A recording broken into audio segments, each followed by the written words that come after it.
नमस्कार। आज बात करते हैं उस एक प्रोसेस की जिसके बिना धरती पर शायद जीवन होता ही नहीं। हाँ, हम बात कर रहे हैं फोटोसिंथेसिस की, यानी प्रकाश संश्लेषण की। तो आखिर ये है क्या? एकदम सीधे सादे शब्दों में कहें तो ये वो तरीका है जिससे पौधे सूरज की रोशनी को अपने खाने में बदल देते हैं। सोचिए, ये नेचर की अपनी सोलर पावर टेक्नोलॉजी है और ये कोई नई नहीं, अरबों सालों से परफेक्टली काम कर रही है। और इस पूरे कमाल के प्रोसेस का जो सार है ना, वो इस सिंपल से इक्वेशन में छिपा है।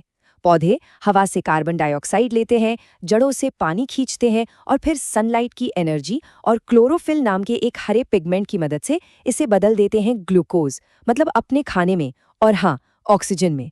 वही ऑक्सीजन जिसके बिना हम एक पल भी नहीं रह सकते। तो आज के इस सफर में हम क्या क्या देखने वाले हैं? सबसे पहले हम देखेंगे कि ये प्रोसेस हमारे प्लैनेट के लिए कितना ज़रूरी है। फिर जूम इन करेंगे और एक पत्ती के अंदर की हरी मशीन को समझेंगे। देखेंगे कि सनलाइट की एनर्जी को कैसे पकड़ा जाता है, उससे शुगर कैसे बनती है, और आखिर में हम ये सब क्यों समझ रहे हैं, ये इतना मैटर क्यों करता है। चलिए शुरू करते हैं सबसे बड़ी पिक्चर से कि ये केमिकल प्रोसेस असल में हमारे पूरे प्लैनेट को पावर कैसे देता है। जरा सोचिए, हमारे चारों तरफ जो हर एक पत्ती है वो असल में एक छोटा सा नेचुरल सोलर पैनल है। और ऐसे अरबों खरबों छोटे छोटे पावर स्टेशंस मिलकर हमारे ग्रह को चला रहे हैं। सारा का सारा कमाल इन्हीं पत्तियों के अंदर होता है। तो अब थोड़ा और करीब चलते हैं, पत्ती की सतह से नीचे उतरते हैं और उस माइक्रोस्कोपिक फैक्ट्री में झांकते हैं जहां असली मैजिक होता है। हर पौधे के सेल के अंदर मिलेगी ये हरी हरी मशीनें, इन्हें कहते हैं क्लोरोप्लास्ट।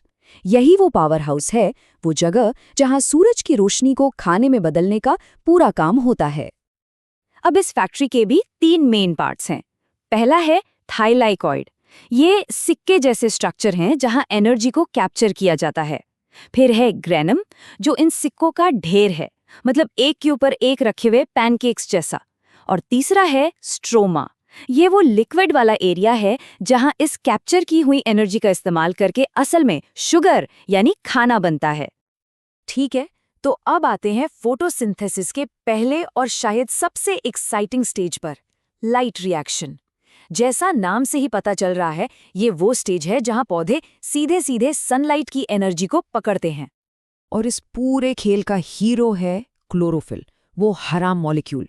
होता क्या है कि जब सूरज की रोशनी इस पर पड़ती है ना, तो ये इतनी एनर्जी सोख लेता है कि एक्साइट होके एक इलेक्ट्रॉन को बाहर फेंक देता है।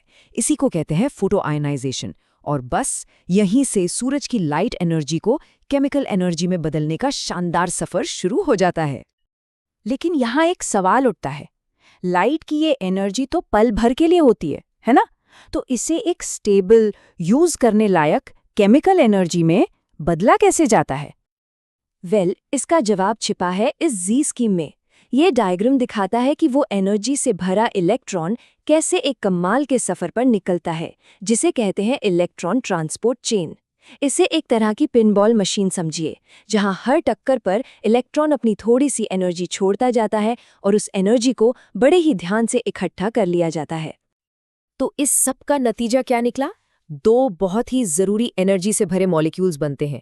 पहला है एटीपी, इसे सेल की रिचार्जेबल बैटरी मान लीजिए जो फौरन एनर्जी दे सकती है। और दूसरा है NADPH, ये एक एनर्जी टैक्सी की तरह है जो हाई एनर्जी इलेक्ट्रॉन्स को अगले स्टेशन तक पहुंचाती है।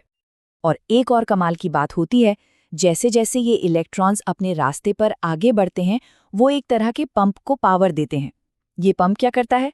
ये हाइड्रोजन आयंस को मेम्ब्रेन के एक तरफ इकट्ठा करता जाता है, जिससे एक एनर्जी ग्रेडियंट बन जाता है। बिल्कुल वैसे ही जैसे एक डैम में पानी जमा होता है, जिसमें बहुत सारी पोटेंशियल एनर्जी होती है जो बस रिलीज होने का इंतजार कर रही होती है। तो ठीक है, एनर्जी को पकड़ लिया गया है, उसे एटीपी और NADPH की बैटरीज और टैक्सी में स्टोर भी कर लिया गया है। तो अब वक्त है कुछ बनाने का। यहीं से शुरू होता है फोटोसिंथेसिस का दूसरा स्टेज। इस स्टेज का नाम है कैल्विन साइकिल और ये क्लोरोप्लास्ट के लिक्विड हिस्से यानी स्ट्रोमा में होता है।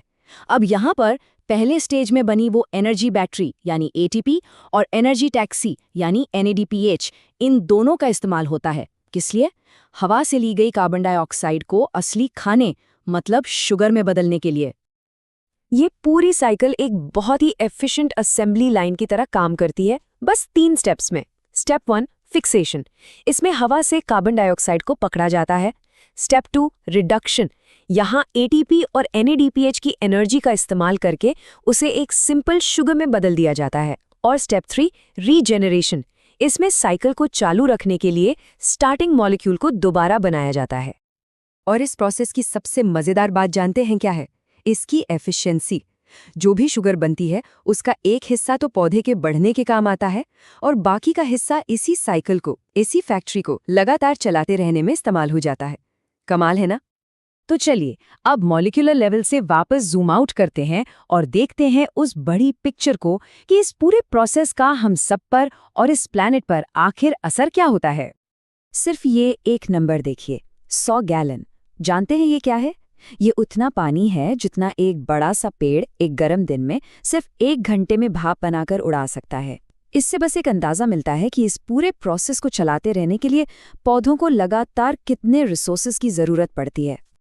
तो आखिर में बात यही है कि फोटोसिंथेसिस ही हमारी दुनिया की नींव है। यही वो प्रोसेस है जो सूरज की रोशनी को केमिकल एनर्जी में बदलता है, जो हमारे लगभग हर इकोसिस्टम को चलाती है। ये ग्लूकोज बनाकर फूड चेन की शुरुआत करता है। ये वो ऑक्सीजन बनाता है जिससे हम सांस लेते हैं। और हाँ, ये हमारे क्लाइमेट को भी कंट्रोल करता है, हवा से कार्बन डाइऑक्साइड को सोखकर। तो अगली बार जब भी कोई पत्ती दिखे तो बस एक पल के लिए रुककर सोचिएगा कि वो सिर्फ एक पत्ती नहीं है, वो अरबों साल पुरानी एक अविश्वसनीय रूप से एडवांस्ड सोलर पावर फैक्ट्री है। और ये सोचना वाकई कमाल है कि भविष्य की टेक्नोलॉजी के लिए हम एक मामूली सी पत्ती से और क्या-क्या सीख सकते हैं।